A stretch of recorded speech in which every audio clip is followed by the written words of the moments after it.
Hello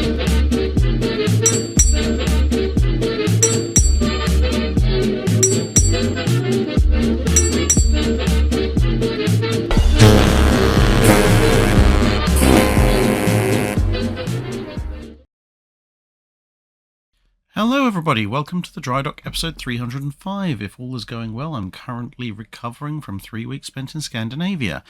With that said, this week the questions are taken from Guide 382 to USS Barb, the Wednesday video on the naval career of Prince Philip, and the Friday video on John Dahlgren and the half-charge myth. So, let's begin. Jiminy Cricket asks, in the period that the channel covers, at what range does hitting a target with a torpedo go from probable to throw enough of them at the wall and some of it will stick? Tides and water temperature would only be some of the variables I can imagine that would become more pronounced over a distance. Well, there's two big variables. First is how good is your torpedo fire control system, whether that be on a submarine or a warship. And second of all is what are the capabilities of your torpedoes?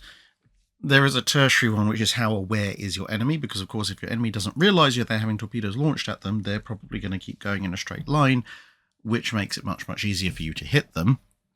But if they know that torpedoes are incoming, they're going to take evasive action. But that's something that is only to a certain extent within your ability to control. As regards your fire control solution, of course, that depends on both what information are you actually getting, what's the quality of information you're feeding into your target solution, because of course you could have the world's best fire control computer for torpedoes, but if you estimate the enemy is doing 25 knots and they're actually doing 20, or you think they're doing 24 knots and they're actually doing 30, and you tell the computer, well, I think my enemy's doing 24 to 25 knots, and they're not, you're not going to hit, even if the calculation is absolutely perfect, because it's a calculation for a set of data that is actually false. So, good data input, then compile that with either a calculation method or a torpedo data computer or something like that that can actually work out the results accurately. And obviously, as time goes on, the better the calculation methods, the more advanced the torpedo computers, the more likely you are to hit something. And that's at almost any range. And then of course you have, as I said, the speed of the torpedo, because if your torpedo is capable of doing 50 knots and you can launch it 1,000 yards away, it's going to travel across that distance very quickly, so you don't really need a huge amount of calculation to make sure it hits. Whereas if you're firing from 5,000 or 10,000 yards away and your torpedo can only do 30 knots, it's going to take a lot longer, at which point the effect of currents, the chances of being spotted, and just the calculations of the ship going at a certain speed, getting to the same point as where the torpedo reaches at the same time, all of that becomes a lot more difficult to calculate and a lot less likely to be 100% accurate. But of course, launch a long lance torpedo at 1,000 yards at maximum speed setting, and that's almost guaranteed to hit.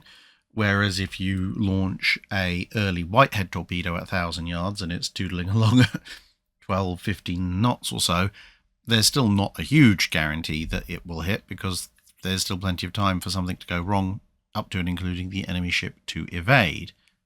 BK Zhong asks, has there ever been a ship built that ended up being able to steam faster than her hull could physically handle?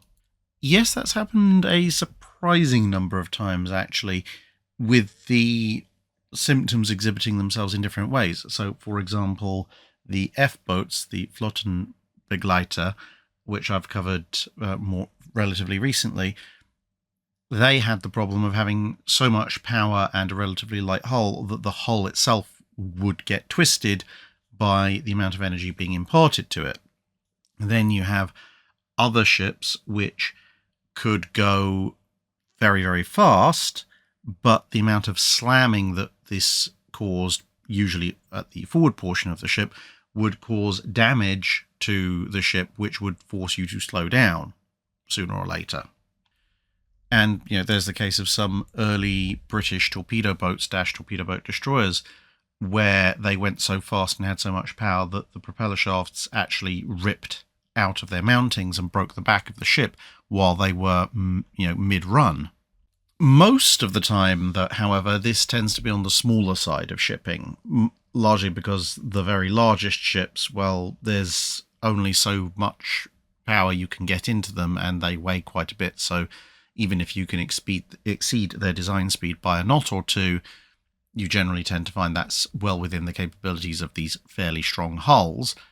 There are one or two exceptions to that particular rule, but that's a broad rule of thumb, whereas at the smaller end of things, destroyers, torpedo boat destroyers, even some questionable large destroyer-small cruisers, you can get very severe damage to hulls, warping of frames and so forth, just through either the sheer amount of power that's being put into them, or the effect of that power as the ship speeds through the water and hits water really, really hard. Joab asks, or Joe B possibly, in your opinion, how would the Pacific Theatre have changed if the Japanese were able to throw the Marines off Guadalcanal? Well, an awful lot of the detail depends on the when and the how. Is this they repulse the initial landings, or is this they somehow magically gain the upper hand 4 months in, or whatever.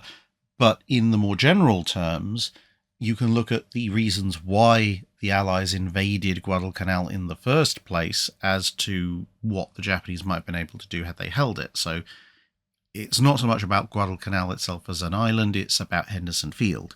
If they have Henderson Field, then they can base strike aircraft that can interdict the US to Australia supply lines. And of course, if they can do that, that means Australia's in a bit more difficulty. It essentially, not quite, but almost cuts the Allied war effort in the Pacific in two.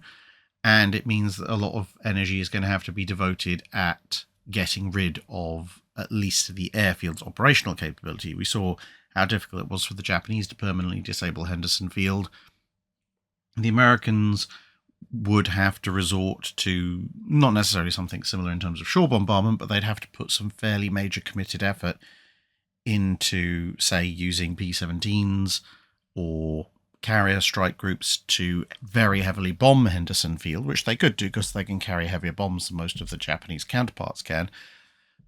But they would have to bomb and knock out Henderson Field and then keep it knocked out and suppressed in order to reliably reopen that line of communication and supply. And of course, even while they're doing that, it means they don't have access to Henderson Field themselves. So Japanese naval operations north of Guadalcanal would be somewhat safer, at least for the Japanese, which means they could potentially look at ranging even further south because they don't have to worry about running in at specific times so that they enter the area around Henderson Field at night, because if the Americans don't control it, they don't have to worry about being hit by those.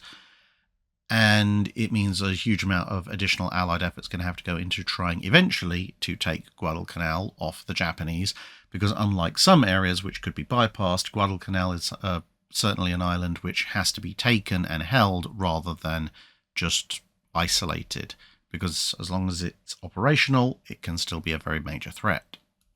Spinetanium asks, how did submarines with jury-rigged armaments store munitions for them? Wouldn't extra weapons take up magazine space that was reserved for their deck guns, or did they already have contingency spaces built into the deck for such modifications?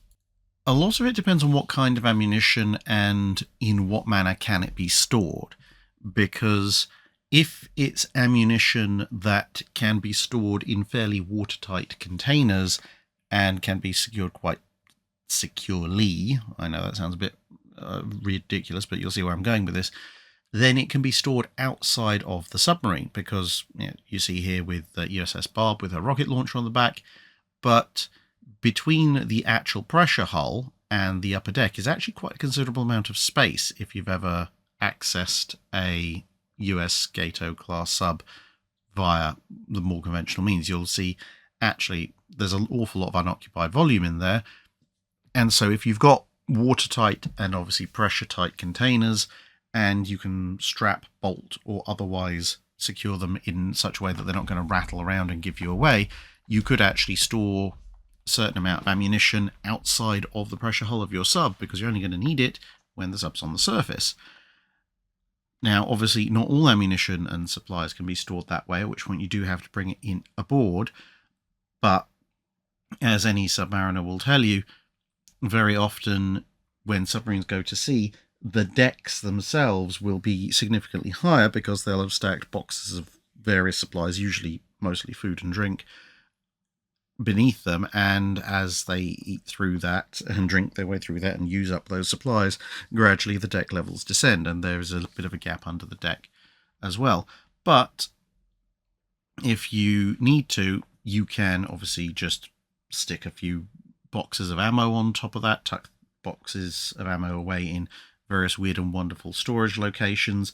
Again, all on the basis that it might be a bit uncomfortable and cramped, well, more uncomfortable and cramped than normal in the initial phases of the submarine's operation, but as you consume various supplies and fire off various bits of ammo, you will gradually find more and more space that you can put these things in, up to and including, lashing them to the ceiling if you absolutely have to. Silly Sailor asks, Drac, why were American pilots allowed to serve in Eagle squadrons while the US was officially neutral, but Prince Philip wasn't allowed in a combat role until Greece joined the war? Was this a Navy-specific rule? Well, with the Eagle squadrons, technically speaking, it was illegal for US citizens to join the armed forces of a foreign power. So by joining up in the Eagle squadrons, the American pilots were already opening themselves up potentially to all sorts of interesting litigation and prosecution once they got back, albeit the American government rather sensibly passed an act later in the war that basically just wrote off all of that and just said, yeah, we're going to electively ignore that as long as you joined up on, and obviously with an allied force. So technically speaking, American pilots in Eagle squadrons didn't have any direct connection with their original home countries from a legal perspective, because if they were shot down and captured and the Germans said, hey, why is there a bunch of Americans fighting for the British, then everyone could point to and say, well, actually, the American government has said they're not supposed to, but, there is essentially declared themselves, pending the US actually enforcing it, declared themselves almost stateless, but have decided to fight for us. Whereas Prince Philip was technically in line, albeit a few steps removed at various points, from the Greek throne. So he was part of the Greek state, whether he liked it or not. And therefore, he could be seen as a state representative of Greece. Now, Greece didn't have a problem with him joining up in the Royal Navy.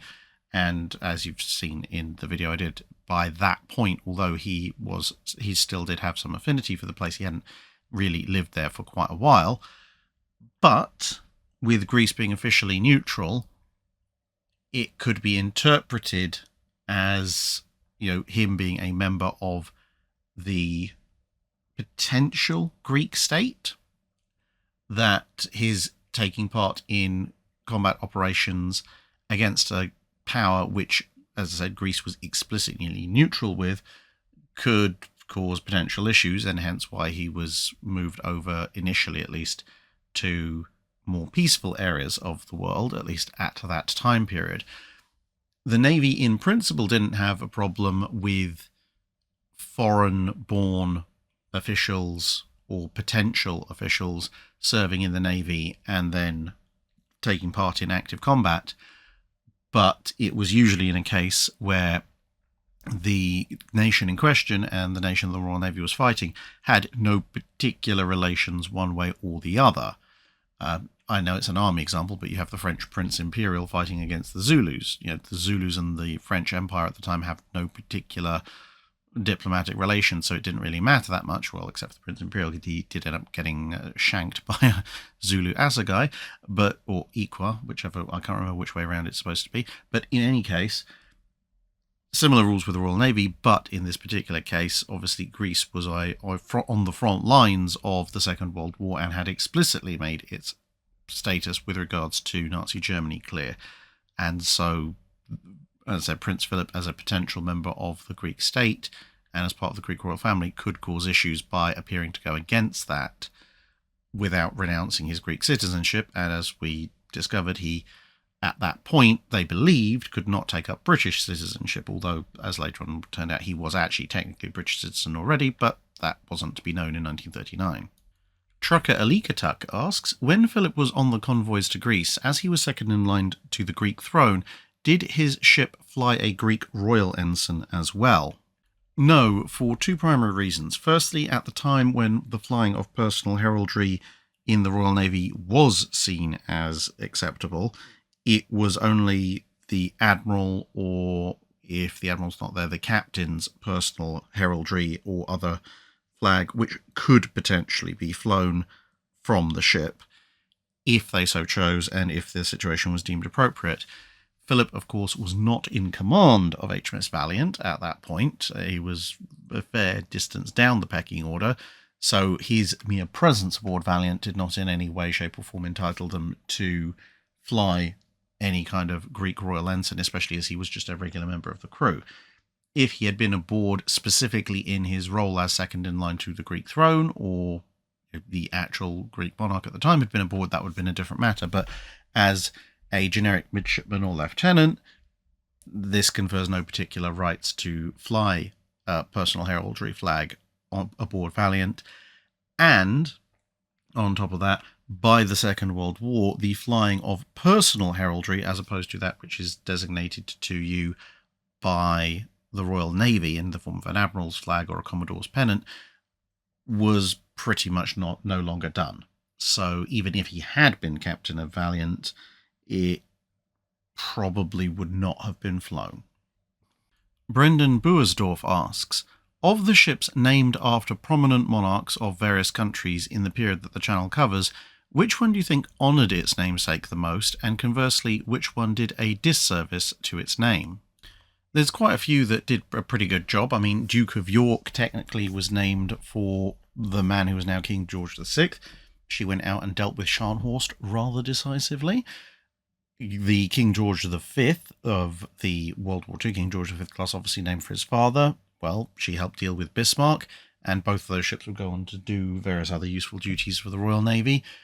More generically, the Royal Sovereign, which technically can be named after held to be named after any monarch, but technically serves the, or is named for, technically speaking, the living one, did excellent service at the Battle of Trafalgar, for instance. And in other nations, you have the Príncipe de Asturias. Technically, it's roughly the equivalent of Prince of Wales, but for Spain. And she did quite well. I mean, she survived both the battles of Cape St. Vincent and Trafalgar, and remained in Spanish hands, which is pretty good showing for the time. Conversely, there are a few that really didn't do all that well. The original Soleil Royal, named for and by the Sun King, Louis XIV, its career consists of one battle where it did okay, another battle where it got extremely badly damaged, and then a third battle where it was set on fire by a fire ship and blew up. Not exactly a ringing endorsement for someone who fancied himself as that powerful. And, well, the second of three ships named HMS Royal James really didn't do that well, since she was commissioned in January 1672, and by June 1672 she was on the bottom, having been set fire to by a number of Dutch fire ships, which, that's not a very good endorsement of things. Especially since she followed on from the previous Royal James, which has been burnt by the Dutch as well. PSCWPLB asks, why did the Navy choose Dahlgrens over Parrott rifles? Was the power of the Dahlgrens just that much greater that the improved accuracy, range and sectional density of the Parrotts was made irrelevant? Well, the Navy would use Parrott rifles in fair numbers during the American Civil War, this being obviously the Union Navy. But all things considered, you obviously, as you mentioned, do start to see a preference for Dahlgrens over the Parrott rifles. And it wasn't really so much about the power, it was more to do with why Dahlgren had designed his Dahlgren guns in the first place. And that was simply that they needed something reliable. Parrott rifles, for all their accuracy and range and relative cheapness, very quickly developed a reputation for randomly bursting or failing in slightly less spectacular but still rather worrying ways. Whereas Dahlgren's guns were so ridiculously overbuilt that, as we established in that particular video, Many of them could be overcharged far beyond what had originally been thought of as their shot and charge combination.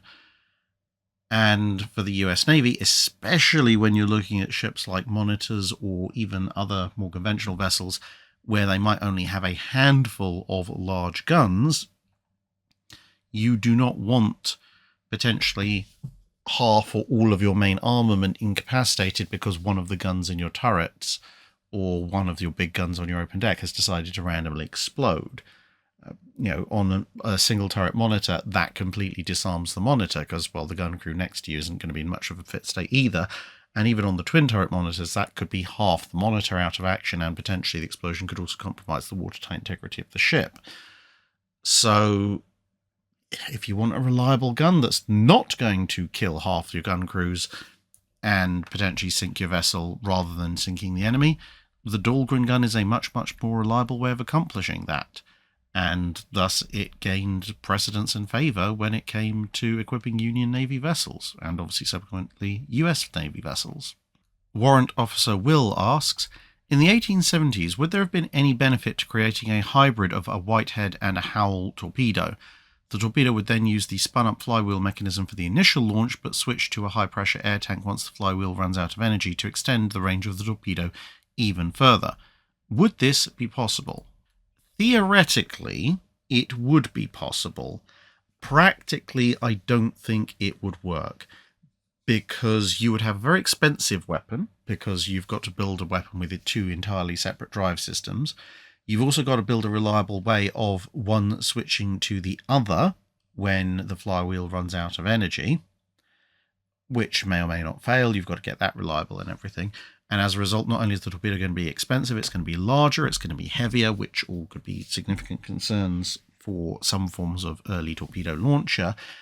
And it would then suffer from the same problem that almost all hybrid propulsion vehicles suffer from, which is that it's got to truck around two sets of fuel, if you like, even if the flywheel is the rotational energy it has is technically fuel, but essentially two drive systems and any applicable fuel, but only ever using one at any given time, which means that the effect of each system is going to be substantially less in terms of being able to take the torpedo forward than a torpedo equipped with one or the other system. Now, combined, that might allow the torpedo to reach further than either one on their own.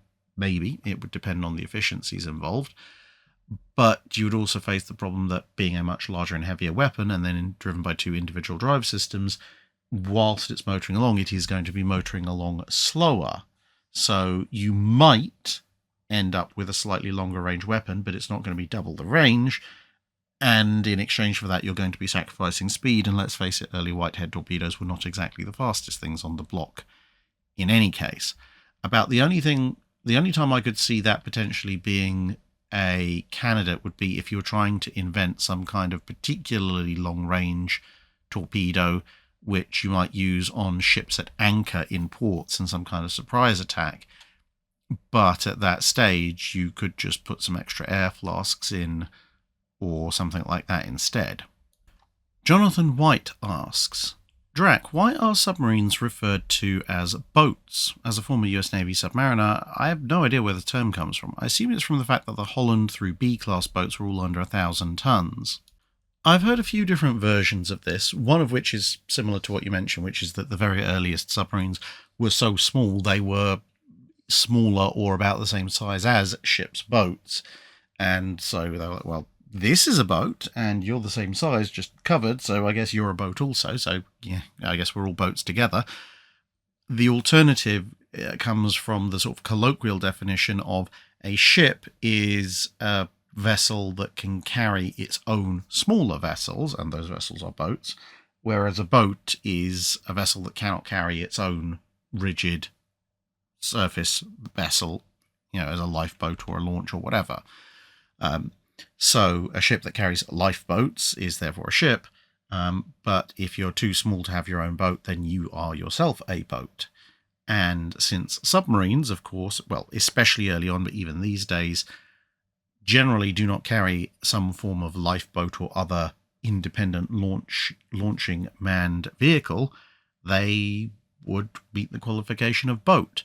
Although, of course, the ability to launch things like well canoes and these days DSRVs and so forth may possibly start bringing that colloquial definition into question, and therefore, technically speaking, some submarines would qualify as ships because they are now capable of carrying their own independent manned craft, but who knows. C. Babylon asks, in your professional opinion as an engineer, do you think a cone-shaped solid shot with a pointy end could have penetrated the Virginia using the same amount of powder as Monitor was using at the Battle of Hampton Roads? No, I don't, unfortunately, and for two reasons. Firstly, is that a pure cone, so imagine a traffic cone or an ice cream cone or something being fired, is going to have a very, very thin, narrow point up front.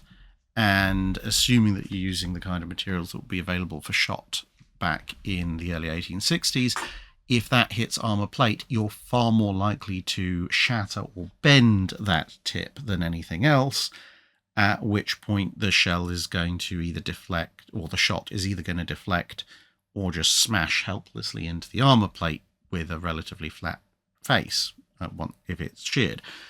The other reason is that a pure cone shape, unless it's almost dart-like, at which point you're firing more of a giant javelin, but more sort of ice cream cone type shape, if you're firing it out of a smoothbore gun, is actually going to be horrifically unstable because it's going to have minimal contact with the sides of the barrel. So even if you've put some kind of like little wooden sabot on the front to keep it pointing in vaguely the right direction, it'll be so heavy at the back end and so light at the front and therefore vulnerable to being deflected off, that it's almost certainly going to start tumbling wildly out of control, much the same as an arrow, for example, might do if you fire it without any fletchings, or shoot it, technically speaking.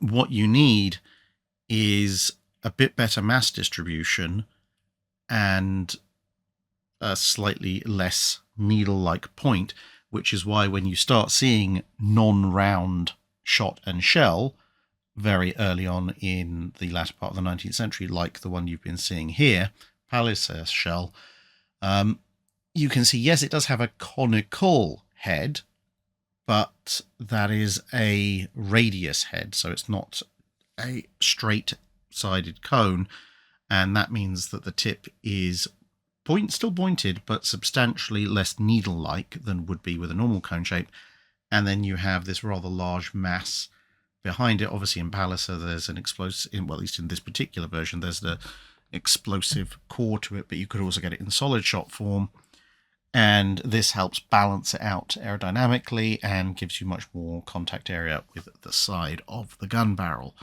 So something like this, perhaps without the explosive charge in it, so a solid conical nosed shot, maybe that certainly would have had better armor penetration than just blasting things with a round ball of iron. Whether or not it would have had enough penetration to smash clean through Virginia's armor, well, that would require a fair bit more calculation than I can do in a 5-minute answer on a Drydock. Vokir asks, how effective could Greek fire have been in the post-Byzantine era, or Byzantine maybe, and into the Age of Sail?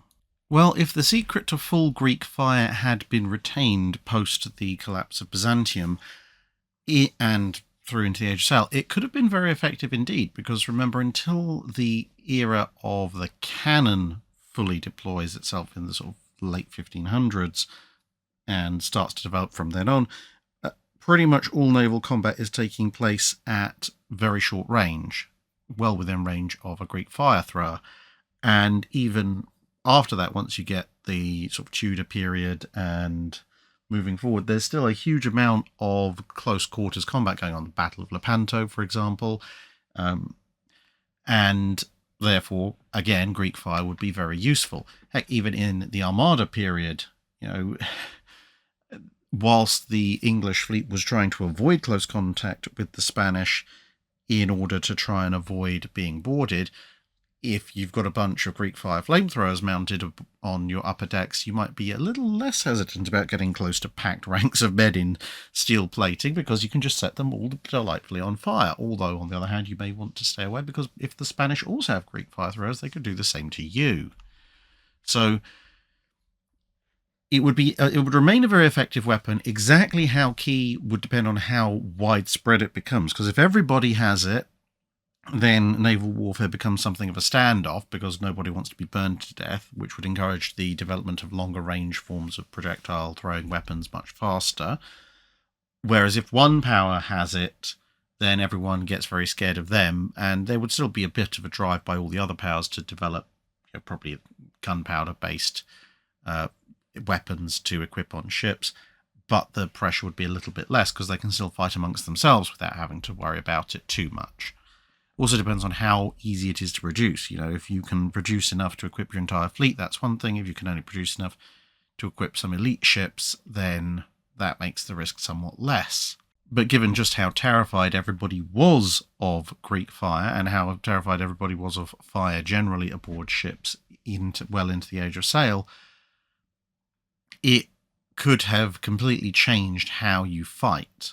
Because, again, if everyone fights in a nice, relatively slow, compact battle line, that says very, very good target for fast, low ship carrying a bunch of flamethrowers. So even battle line tactics might have changed. So by the time you get to Nelson's period, for example, the entire way naval warfare is conducted might have changed completely from the way we understand it today as per the original historical timeline. But of course, again, this all depends on who has the Greek fire and how much can they bring to bear. Because a small amount, as I said, with one nation might not affect development too much, whereas if everybody has huge amounts of it, who knows what everything could look like at that point. Patrick Donnelly asks, between the third torpedo from Junio's air group and the advancing surface forces led by Admirals Abe and Kondo, which one had the greatest contribution to the decision to scuttle Hornet at the Battle of Santa Cruz? And if she was towed away, how long would it take to repair her? I think of the two, the advance of the Japanese surface forces probably have more to do with her being scuttled, because although, yes, the third torpedo did essentially reset all the damage control efforts back to square one and give her an even more pronounced list, and at that point towing her would have been very, very difficult.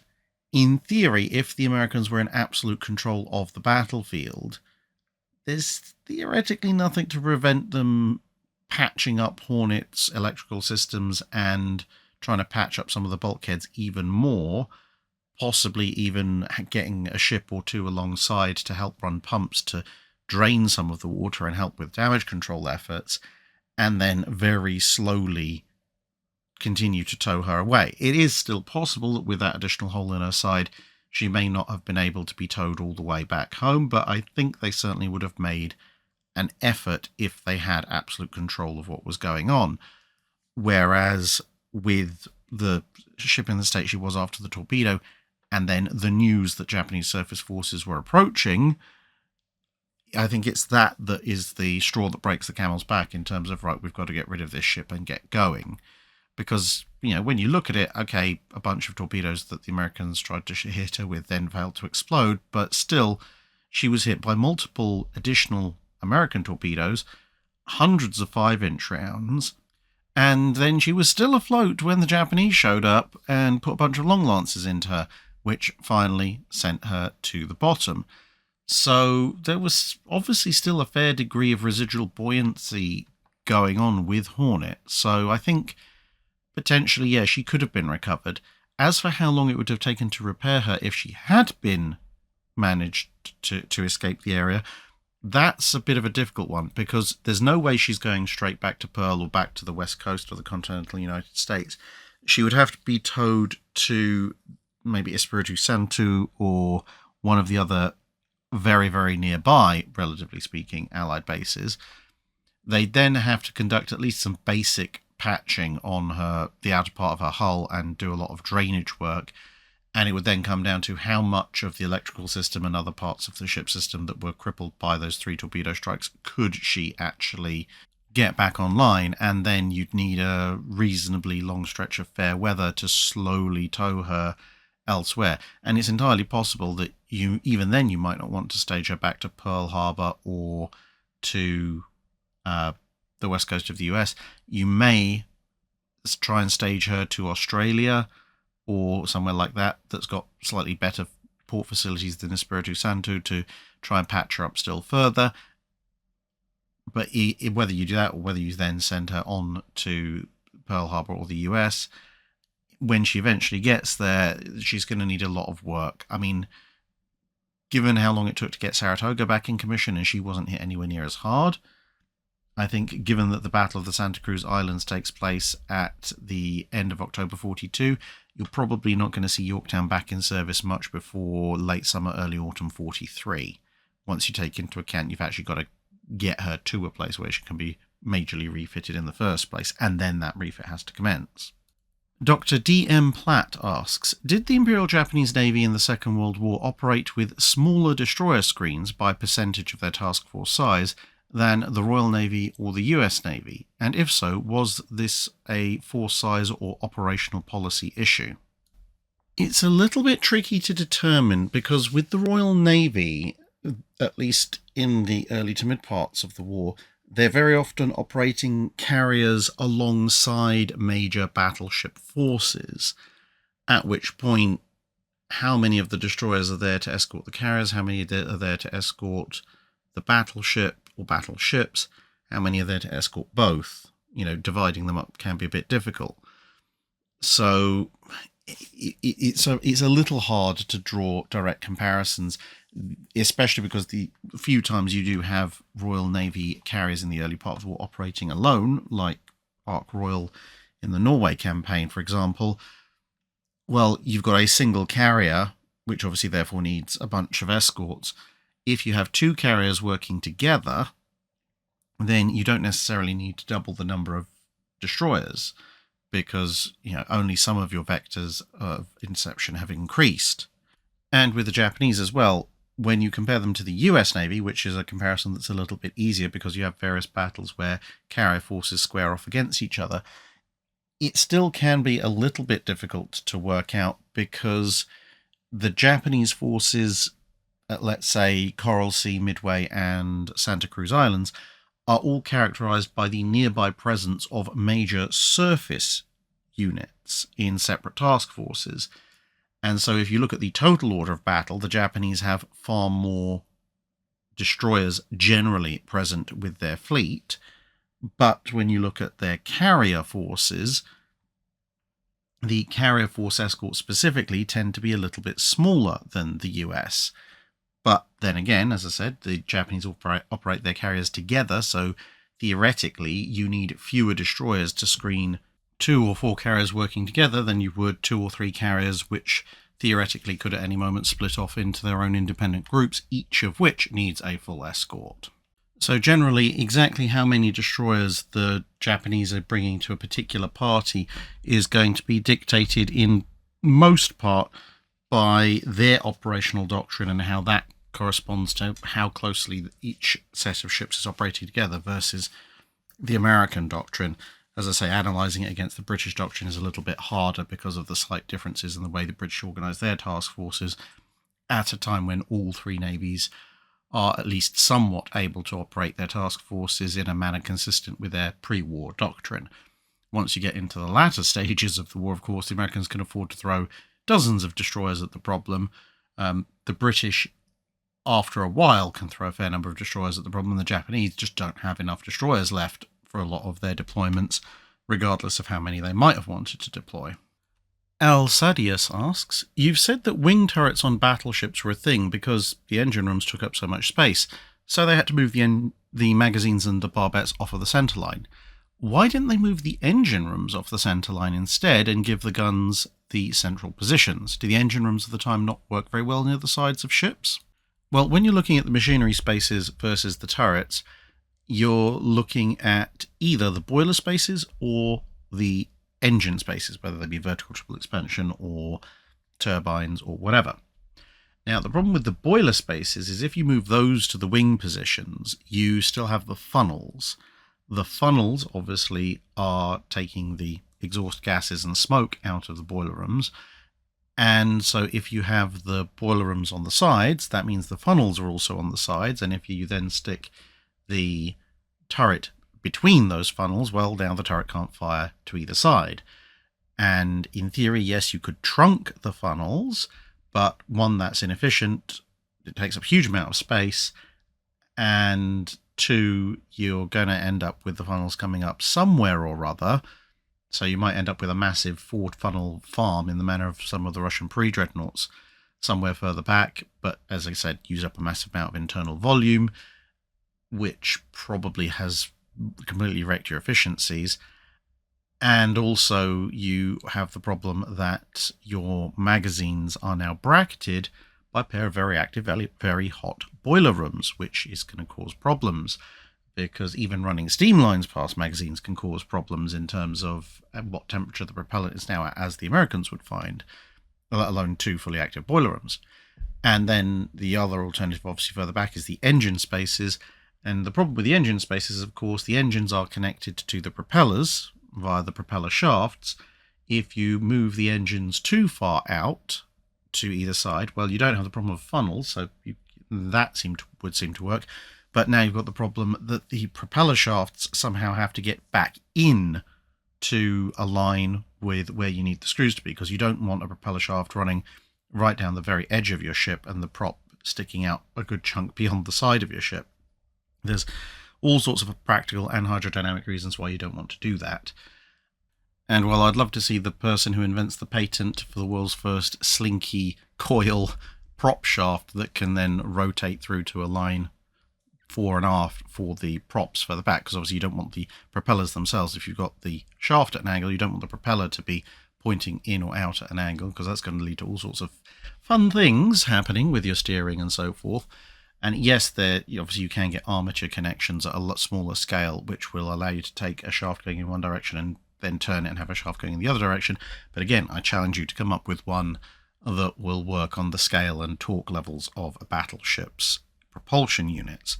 So that's essentially why the boilers and the engines have to stay on the center line and the guns have to go on the wings, at least until you get to turbine propulsion and more efficient boilers, at which point the machinery spaces can be shrunk down enough that you have enough space to have centerline engines and centerline machinery spaces and centerline guns as well.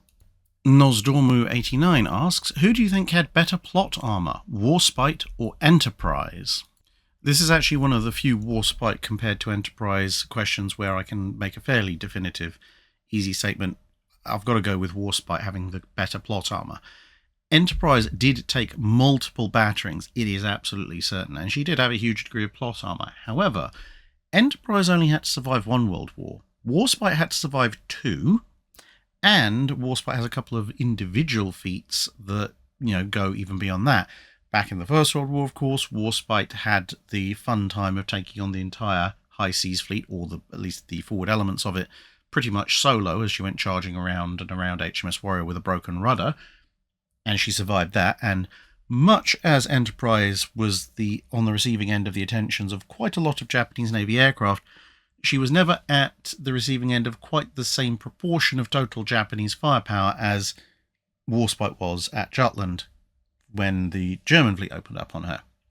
And then in the Second World War, when both ships are fighting on the same side at the same time, again, Enterprise takes a lot of damage from a lot of bombs, but she's never hit by something on the scale of a Fritz X. And bearing in mind, a couple of Fritz X's sent the Roma to the bottom, a much more modern, much larger warship.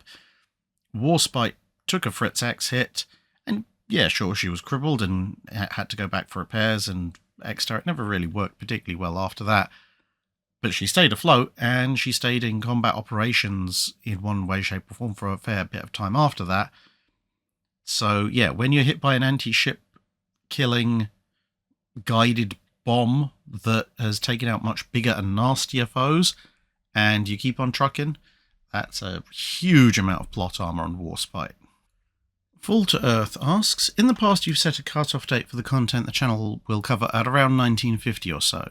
Have you considered covering potentially more recent history, such as maybe a cut-off of 1960? I know part of your reasoning is a lot of information on recent events is often still classified, but I would imagine that the 50s at least wouldn't be.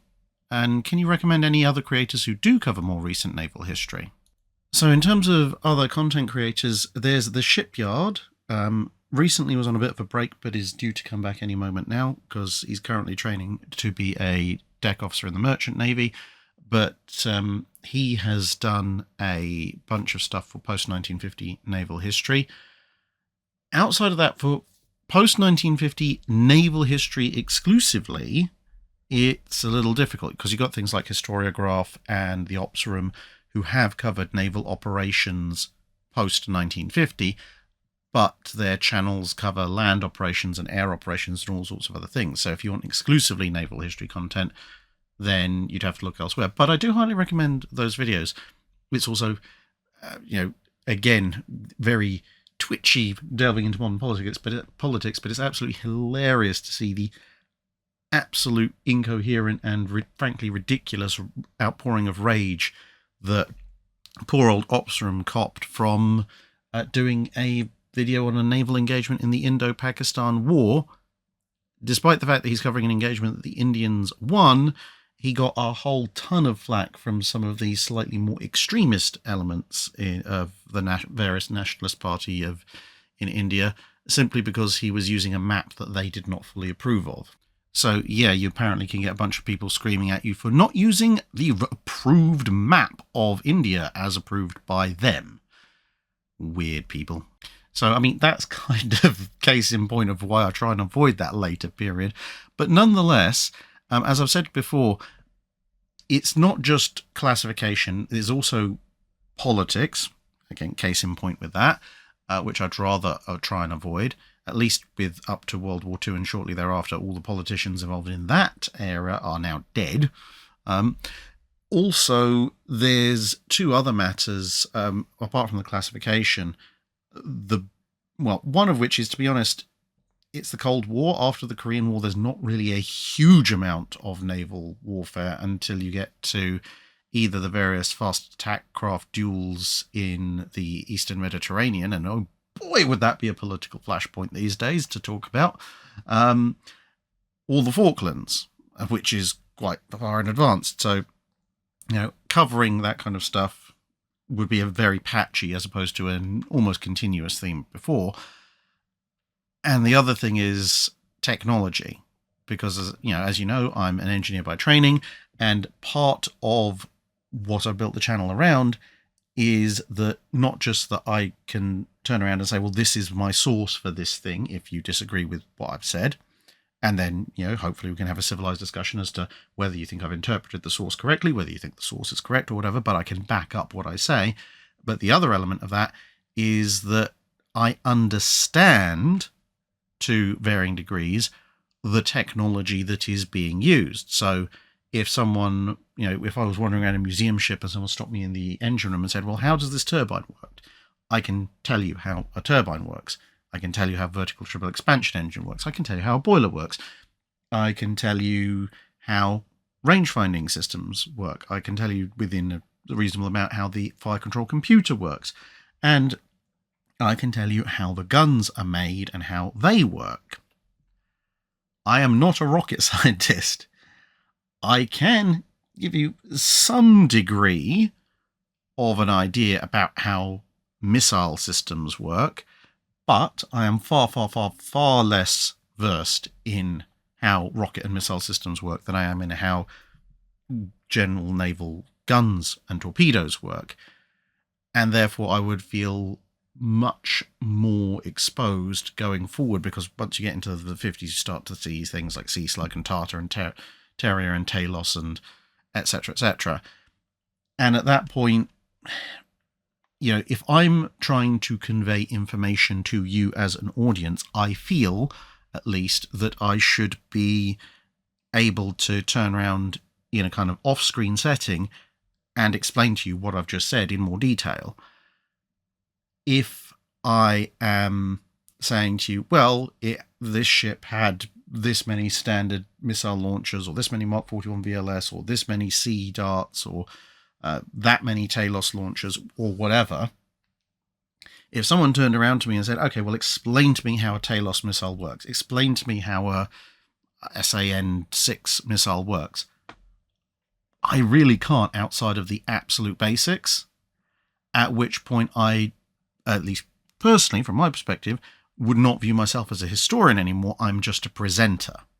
And if I'm just a presenter, then, i.e. someone who presents a topic but doesn't necessarily understand fully what they're on about, they're just reading off a cue card, that's kind of not what I'm here to do.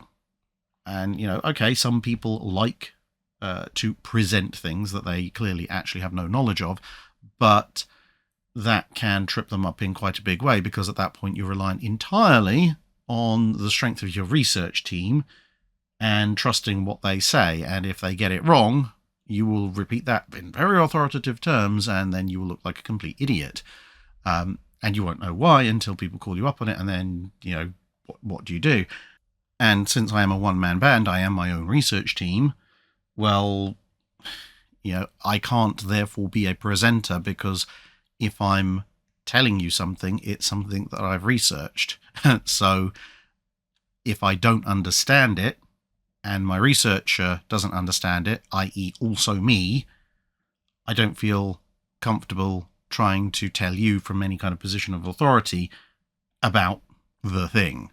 Whether, as I say, that be a Regulus missile, a Trident, a Polaris, or whatever it is the French decided to stick on their ships in the 60s and 70s as missile defense. I genuinely couldn't tell you.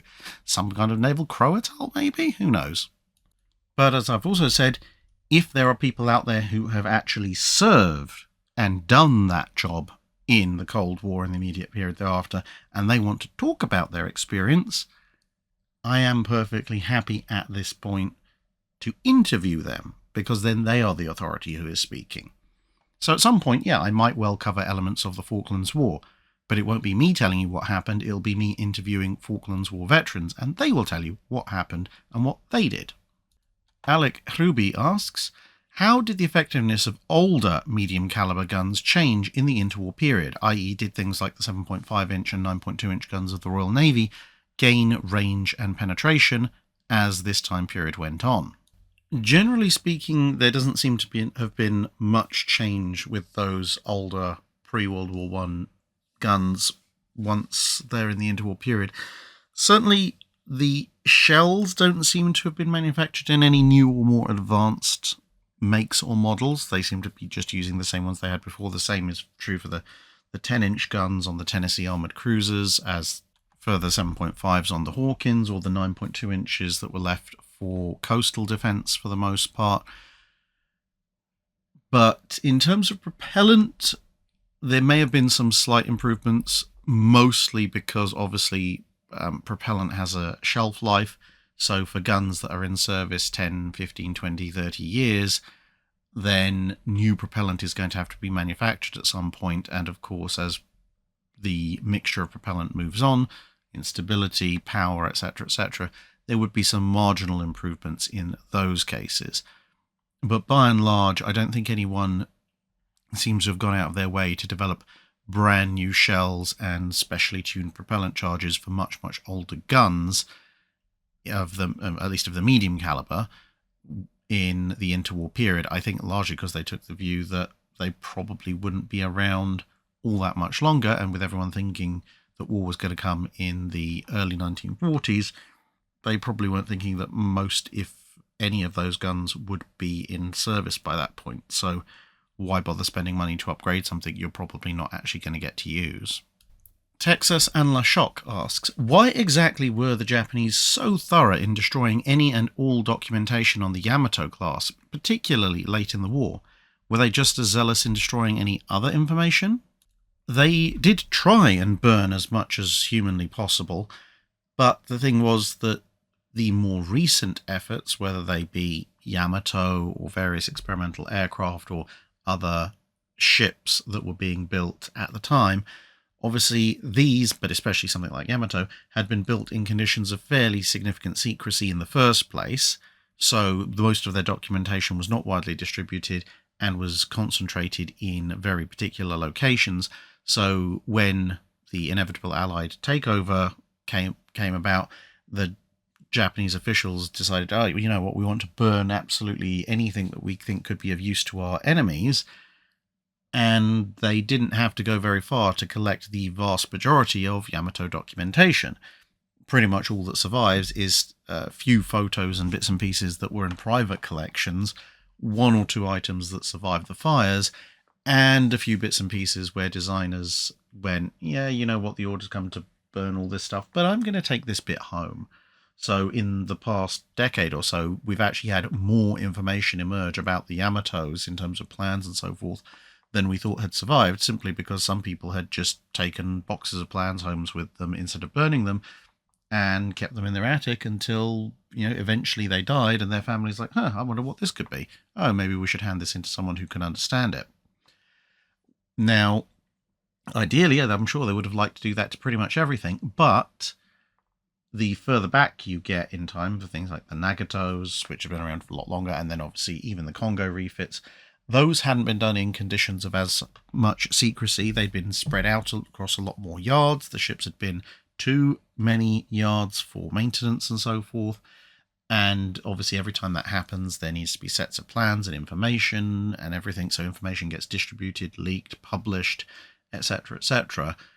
And it's just far, far more spread out. So even with information about the Congo refits, and some of that did get burned, there's just so many duplicates and so much out there in effectively the public domain that tracking it all down at the last minute when you're trying to burn everything for the greater glory of the empire is a lot more challenging than, well, we stored all our Yamato stuff here, here, and here, burn it. And hence, obviously, the further and further and further back you go, the greater the chances that something will survive, or a lot of some things will survive. Brian Smith asks, we know the US Navy and the Royal Navy were able to handle the kamikaze attacks, but how would the other navies, the Marine Nationale, the Regia Marina, the Kriegsmarine, and even the Imperial Japanese Navy, if they'd had faced such, been able to deal with the kamikaze threat? How effective would their anti-aircraft defences have been, and how would their ships have fared when hit? Well, the answer for 3 out of the 4 of those navies is incredibly poorly, for one big reason: they don't have aircraft carriers. Well, the Marine Nationale does have Bern, but the less said about that, the better. One of the first elements of breaking up kamikaze strikes is carrier-based fighters on combat air patrol, disrupting their formations and taking out as many as possible before they hit the anti-aircraft defense ring. Now, of course, the Japanese Navy, if it was substantially still intact by the late war and was facing some kind of alternate history kamikaze threat, would, in theory, have flight decks and pilots to do so, so that's to their advantage, albeit that the Japanese were a little bit behind the curve in terms of radar for detection, fighter control, direction, etc., etc., so that would be a little bit to their demerit. So, their ability to direct their combat air patrol to actually intercept kamikazes would be less than what the Royal Navy and US Navy could do. The flip side, of course, is that the Kriegsmarine did have some pretty decent radar, but, well, they don't have any carrier-based aircraft or vector, so it sucks to be them, I guess. The Regia Marina, well, they were getting back into the radar game when Italy bowed out of the war, but so we don't know what an Italian force in 1945 would have looked like in terms of their radar capabilities, and similarly for the Marine Nationale. And then when we come to anti-aircraft defences, none of these guys are coming out with any particular great capability. I mean, if we hypothesize that the Marine Nationale would have developed at least basic radar-guided anti-aircraft defences by the end of World War II, then potentially they have a bit of a chance, because they have a very, very rapid-fire 37mm mounting that they actually had right at the beginning of the war. That would have the rate of fire and the weight of fire to be able to shred kamikazes, and as long as you've got decent guidance on it, hence as a radar, at least some basic radar guidance for your anti-aircraft guns, then putting a number of those out aboard their ships, they probably would have done it reasonably well. Essentially, compared to the 40mm Bofors and 40mm pom-pom defences in the American and British ships, you would have been looking at somewhat fewer installations, but absolutely chucking shells downrange like nobody's business. Yeah, you'd probably have to replace the barrels every day, but that's better than being hit by kamikazes. The Regia Marina, they have a relatively decent 37mm Drydock autocannon. It does have its issues, but again, by 45 they could have worked some of those out. Their main obstacle is going to be then the radar guidance for it. But essentially, to deal with kamikazes, once they've got past a fighter screen of any description, really what you're looking at is, do you have a decent medium caliber anti-aircraft weapon? Because light caliber, 20 mils, etc., you're hitting them far too close. They're probably going to hit you anyway. You need that heavier shell going a little bit further to be able to rip apart the kamikazes before they get too close. And your heavy AA is less useful because it's, well, firing somewhat slower and has a minimum engagement distance. Of course, with the heavy AA as well, obviously the British and the Americans have the advantage of proximity fuse shells by the end of the war, which none of these others probably would have done. Maybe the Germans could have developed one in theory, but they didn't, even though they were around until 1945 in terms of naval warfare. So that's another big mark against the other navies. But, you know, with the 90mm Italian guns, again, if they were provided with radar guidance, they might have done somewhat better just because of their relatively high rate of fire and slew speed than some other heavy AA guns in the navies that we're looking at. Then you've got the Germans, and, well, yeah, just don't forget it. You know, they've got the radar to see what's happening. The 105 might do a half-decent job, again, no proximity fuse, etc., but then it's only at the absolute last stage in the war that they're developing anything like a halfway decent 37mm anti-aircraft gun. You know, bolt action, single shot, 37mm ain't going to cut it when it comes to kamikaze threats. And again, they've got some nice 20 mils, but that's too little too late when it comes to kamikazes. So the Germans would be able to clearly see what's about to happen to them. They wouldn't be able to do a huge amount about it, though. The Japanese, in theory, if they could deploy a bunch more of their 100 mils, might stand a little bit of a chance, similar to the Italian 90 mils. But once again, you know, covering everything in 25mm is not really going to help you in the event of mass kamikaze attack, because, again, all you're managing to do is make sure the kamikaze is on fire before it hits you, for the most part. That's the basic rule of light AA. When it comes to facing kamikaze attacks, that's why the Dahlgren 20mm was dying out on British and American ships, even by late 44-45, in favour of more and more 40 mils. But of course, the big caveat to at least two of those navies, the Marine Nationale and the Regia Marina, is we obviously don't know what exactly they might have deployed had they had a full run of wartime development up to 1945. The ones we can speak with a bit more authority on are the Germans and the Japanese, because their navies were around until 1945, albeit under something of extreme duress. And of the two, the Japanese probably would have done slightly better. Not so much thanks to their AA suites, but more due to the fact they just would have actually had a combat air patrol up. And that brings us to the end of this week's Drydock. Thank you very much for listening, everybody. Keep an eye out for those extra celebrations for 500k subscribers now that I am hopefully back from Scandinavia in one piece. And see you all again in another video. Bye.